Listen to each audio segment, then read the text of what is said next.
This week's Piltch Point with Avram Piltch is proudly powered by Monster Products.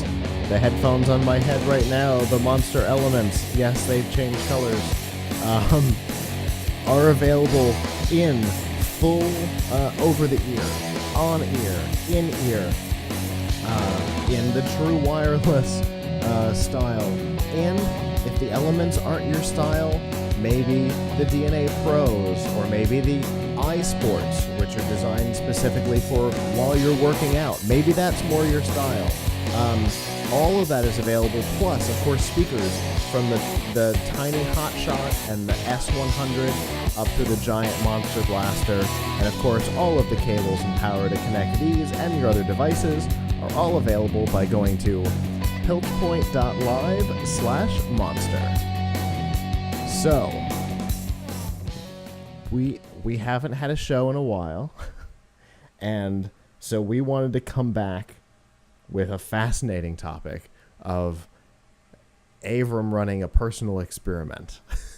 Yes. So at work we were talking. We said we wanted to do something for Independence Day, like declare independence from something. So I said, look, I will declare independence from Windows for, I originally said a day, but that's not enough. So I've been doing it for like 5 days now, with a little bit of a break in the middle, for a few hours. I am using Linux as my operating system. Now, I want to say that this is not the first time I've ever used Linux. Sure. Every couple of years I do something like this, although usually not for several days, but every couple of years I give desktop Linux a try. And, you know, this is going way back to like, you know, the late 90s. I actually had 2 PCs on my desk at home, and one of them was running Red Hat and one of them was running Windows. So, you know, I go back to Linux every few years to see, hey, like, how is this coming? But then inevitably I get drawn back into Windows because the programs I want to use are in Windows, and the interface is just nicer in Windows for me. So, but I said, hey, you know, I will give this a shot again, and it's been an interesting experience. It makes me have kind of much more respect for where Linux is today, and makes me kind of want to use it more. So, but it's also been a great challenge. So, I installed, after asking the community at Tom's Hardware what apps and flavor of Linux to try, I got a bunch of different answers, and I decided to go with Linux Mint. Okay. Linux Mint is a very popular flavor of Linux. Those who aren't Linux people may not know that there's like a lot of flavors of Linux. It's not like Windows and Mac OS where it's like, hey, I can just choose Windows 10 or a Home or Pro, and it's pretty much the same thing. Or Mac OS, that's it. Right. There's a lot of different flavors of Linux. They're pretty much all free, but you know, they give you a different interface, slightly different look and feel, different compatibility with apps. So it can be a little confusing. You want a popular one. Ubuntu by far is the most popular Linux, but I didn't want to do just what everybody else does. So I went with Mint, which is supposed to be based on Ubuntu, but a little nicer. So I installed it, and installing was easy. Only took a few minutes. The main challenge that I had, and I think this was something where I made a mistake, is I could not get my laptop that I put this on which is my main computer, I should say, my main home computer, which I also took to work and used for work. I could not get it to boot off of I had to download and create a boot USB, and it would not boot off of my USB in its normal mode, so I put it to legacy boot mode. Well, if you know anything about boot modes, you know that there's UEFI mode, which is the modern booting mode, and then there's legacy mode. And I thought I had to have it in legacy mode to boot off of this disk, but to boot off this USB flash drive, perhaps. But I think there might have been another way to make a USB flash drive that was bootable, that was UEFI bootable, because having installed I wanted this to dual boot with Windows, and because I installed this legacy boot, apparently the boot manager called Grub, that's what it's called, cannot see my Windows partition. So even though it gives me a choice to boot into Windows, it thinks like I have Windows 8 when I have Windows 10 or whatever, it won't do it. So if I want to get back to Windows 10, I have to go into my BIOS, change the boot mode back to UEFI, and then it will boot to Windows and not allow me to boot to Linux. That's very annoying. The solution to that would be, unfortunately, there's no fix for it unless I completely reinstall Linux again with all the apps that I have on it and all the settings changes and everything like that. So I'm not doing that right now. But let me show you something and see if this works. So I'm going to share my screen and see if that see if it works. All right. Are you seeing my screen?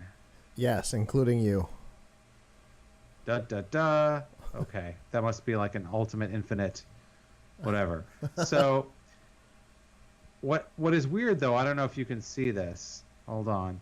Is if I open anything on here, what is weird is, do you see the ghosting here? Yes. Or okay. Like that. So one of the big performance issues that I've had, and it's been a little bit pokey, is that that I use a docking station, a DisplayLink USB docking station, both at home and at work. And when I'm plugged into the docking station, I get this kind of ghosting. If I'm just using it on the laptop screen, I don't have a problem. But if I'm docked, which I like to do when I'm at my desk, so I can use the big screens and dual monitors, it gives me problems like that. Now, that might be DisplayLink's fault for not having a good enough Linux driver. Sure. It might be because my computer is a little on the old side, but you know, it has not been you know, not been what I would have wanted. So sure. Anyway, the other thing that I find weird are the fonts on here. So if you look at like this terminal window I have here, the spacing between the fonts is really weird. This is like one word, but it's got all these like extra blank spaces. And it was hard for me to find a theme and fonts that looked as good as Windows. It still doesn't. Like a lot of the stuff here, like the icon patterns and all of that, it looks to me a lot like Windows 98 or Windows 2000. Like they just haven't, for all the people working on Linux, and Mint is supposed to be the most modern one, and the desktop manager called Cinnamon is supposed to be one of the best looking ones, really just does not look very much. So like here's the start menu, right? And it's like, okay, but all the icons are very flat. Everything looks very like early 2000s, late 90s in this design.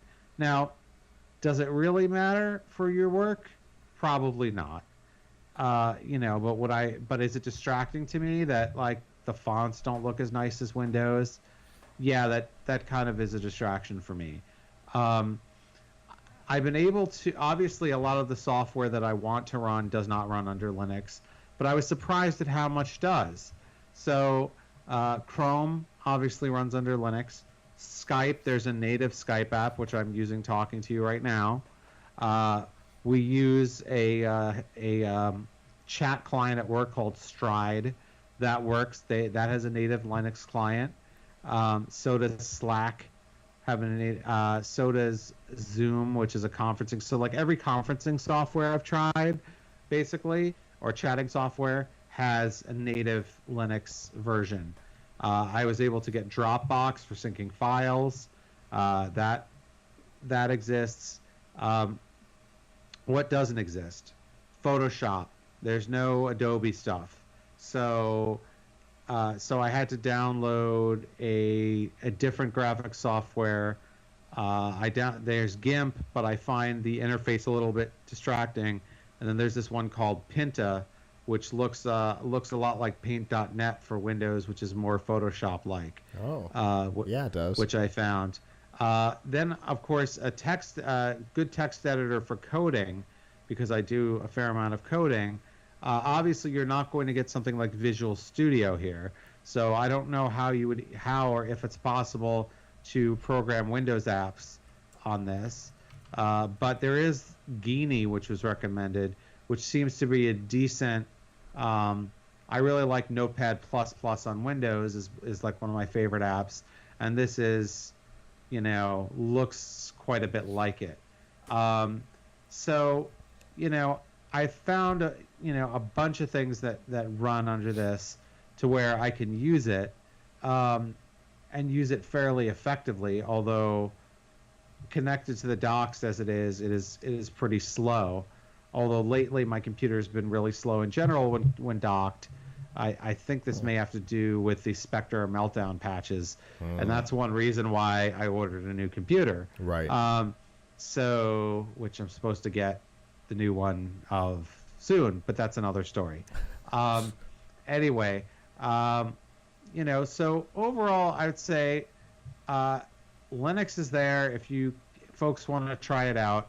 The question is why you would need it or want it, and I think the main reason you would need it or want it is if you're just either morally opposed to Windows, you don't want to have all that data collection, you don't want Microsoft controlling your computer, or you've built a computer or have an old computer and you don't want to pay to get a new Windows. Sure. And that's a significant amount of money that you're paying. To buy a legit Windows license is anywhere between $90 and $120.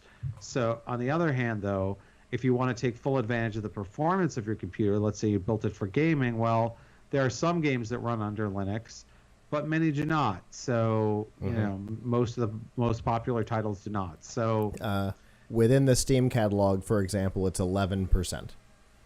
Yes. So, I was surprised to learn, because I hadn't been keeping up with it, that there actually were 11% of Steam catalog that run. So there's that, right? But there's 89% that don't. And a lot of very popular ones that you would want to play. Sure. And obviously, I haven't researched this, but I don't think that you're getting the maximum performance out of your NVIDIA graphics card or your AMD graphics card with the Linux drivers. Fair enough. So, that's my experience with Linux. Kind of mixed, Sure. And certainly some challenges along the way that I'll get into when I write an article about this tomorrow or the next day. I had to go to command prompt a number of times. You probably don't want to have to do that unless you really enjoy that kind of challenge. Sure. That absolutely makes sense. So from I'll let you switch back to your camera. So from a software standpoint, I'll switch back to myself as well. From a software standpoint, a couple of great Visual Studio Code is available for Linux. You still can't build Windows apps on it, but you could probably do the software, but you can't compile. And for graphics work, it's not Photoshop, but I really like Inkscape, and Inkscape is available for Linux. Yeah, I tried Inkscape. It seemed more like I looked into Inkscape. I will actually download it. I looked into it. It seemed to be more made for drawing and less for doing the really basic stuff that I need to do, like crop. Yeah, absolutely. It is not. It's not for that. It's all of our graphics for the show and stuff like that are all done in Inkscape. Because sometimes I need to make an icon 32 by 32 pixels to get it in your browser tab, and sometimes I need to put it on an HD screen. So it's all vector based. But that's another great free, depending on what you're trying to do. That's another great free thing for Linux for anybody who might be trying the same experiment that you're going through. It's fun. It's a challenge, but I guess the bottom line is if you bought a computer that comes with Windows, like most fully built computers do. Yeah. There's not a great incentive to switch. I guess the main reason I would recommend it to people is to save money, or if they're just really, like to try something different. Sure, that makes sense.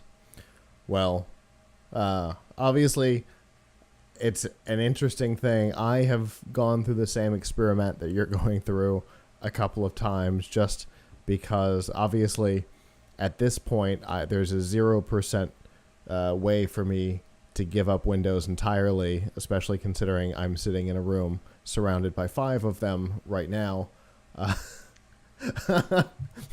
But yeah, from time to time I run that same experiment, and sometimes I run the other experiment of trying to use Mac OS. That one usually lasts less time than trying to use Linux, just because it's so bizarrely different.